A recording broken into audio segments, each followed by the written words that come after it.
Hey everybody, it's Alma. Welcome back to Keto Meets Menopause. You see it? It's lifted. 1, 2, 3. There we go. So my dish is almost finished, but I'm recording this a bit in reverse.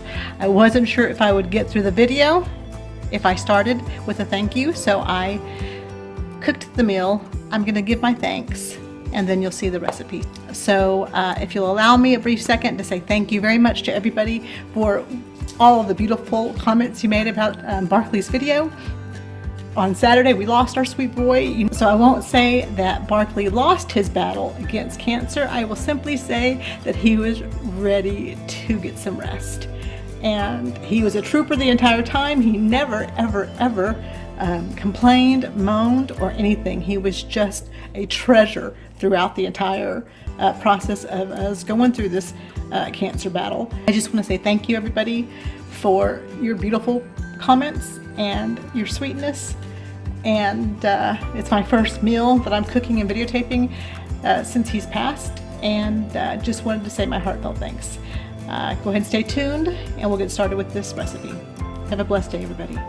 Hey everybody, it's Alma. I am going to make a casserole today. I'm going to try and make a skillet casserole. We'll see if it works or not. This is going to be Mexican inspired.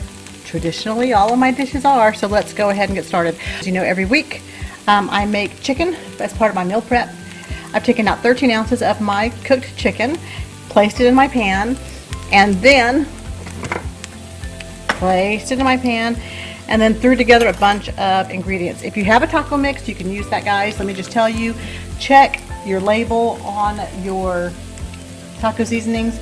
It typically has maltodextrin, it has cornstarch, it has corn flour, it has all those items in there that could potentially take you out of ketosis. I have in here garlic salt, garlic powder, onion powder, paprika, cayenne, cumin. On your cumin, guys, if you're not used to cooking with cumin, it's got a very strong, robust flavor, so you might want to start off at a small amount and then add teeny tiny bits at a time. Also have in here salt and pepper and cilantro. This is dried cilantro flakes. So in here, so I'm going to go ahead and put this into my chicken. Smells just like taco seasoning. I'm going to mix this around, and I'm going to add the slightest amount of my chicken bone broth. So I added in about 2 tablespoons of my bone broth, guys. Again, don't want this really, really wet. Here's you can make a casserole, so you can see, it just blended it quite nicely. All right, guys, so to this I'm adding 6 ounces of ground pork. And so now I have chicken, 13 ounces of chicken, 6 ounces of pork, and we're gonna let that cook up just a little bit. All right, so the next step is onions. I have 6 ounces of sweet Texas onions. This is part of my grocery haul. And I am just going to saute these up just very slightly, not even very long. I've cooked these in 3 tablespoons of bacon drippings. I'm telling you guys, never trash that stuff. Save your drippings. All your flavor exists in the fat, guys. All right, so to this pan, I'm going to add 16 ounces of chopped cabbage, which was also in my grocery haul. We're going to let this saute just a little bit. All right, so it's been cooking for about 4 minutes. You can see that it's reduced down quite a bit. Let me grab my spatula, and oh man, if you could smell how good this smells. That cabbage being cooked in bacon drippings, it is the best. All right, so from here, I'm gonna go ahead and add 2 ounces of jalapeno peppers. And you know what? If you're afraid of pieces this big, then go ahead and do a fine chop on these. All right, so from here, guys, you could actually put in some Rotel tomatoes if you have some. I'm trying to keep my carb count down a little bit since I've already got the onions and the jalapenos and the cabbage. So I'm not going to add in the Rotel tomatoes, but you could definitely do that if you'd like to. All right, guys, now the next step may seem a little weird to you, but in order to kind of have this mixture here bind a little bit better, I'm going to go ahead and add in 3.5 ounces of Colby Jack cheese. This finishes off all the Colby Jack that I have in the house. We're going to get this thoroughly mixed and spread around and start layering this. And then Let me tell you, if you wanted to, you could put this into a container and then do like a layered lasagna, alternating between the cabbage and meat. I'm just gonna kind of do it with all of the vegetables on bottom, then the meat, and then more cheese. Let me go ahead and add my meat. Guys, here's the meat. I have spread it evenly across the cabbage. So then I just kind of went around the pan and just kind of made a nice little well for any cheese to seep into. Next step is to add some more cheese. All right, guys, so I'm taking this queso quesadilla cheese and I'm gonna use this again, part of my desire to use up what I have in my refrigerator, and I have an entire container of that, and I'm adding 7 ounces of this cheese to my casserole. Go ahead and spread it evenly.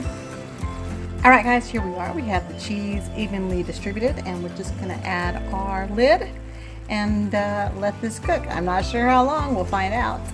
All right, guys, see you in a minute. All right, guys, so here we are, it's finished.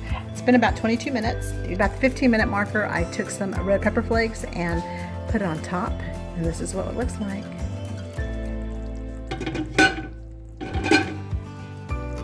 It looks like a little bitty Mexican lasagna. Oh my gosh. Cabbage, cheese, meat. It looks pretty. All right, guys, let me plate this and we'll see what it looks like. All right, guys, so here it is. I've got it plated. Now the big question is, what does it taste like? I wish David was here, but he's not, so that leaves me to do the taste test.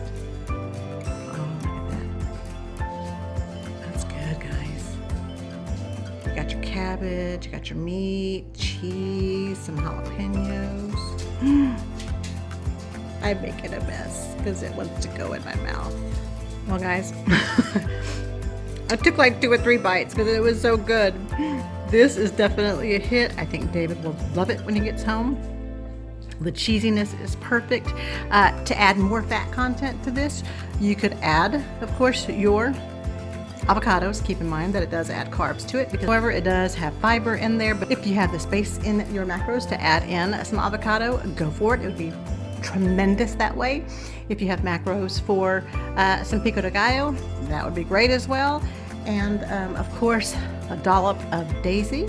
Speaking of a dollop of daisy, there she is, waiting to eat. Dollop of daisy would be great. Guys, possibilities are endless. Let me know what you think, and we'll talk to you soon. Have a blessed day, guys. And again, thank you so much from the bottom of my heart for all the beautiful comments about our beautiful broccoli. Have a blessed day. Thank you so much for allowing me to spend time with you. If you haven't already done so, please hit the like button, subscribe to my channel, and hit that notification button so that you'll know each time I post a new video. All right, guys, have a great day. Bye-bye. Choice Wednesday, it's so neato. Now here's my wife to teach us keto. Pork rinds, rah, rah, rah. Carbohydrates, blah, blah, blah.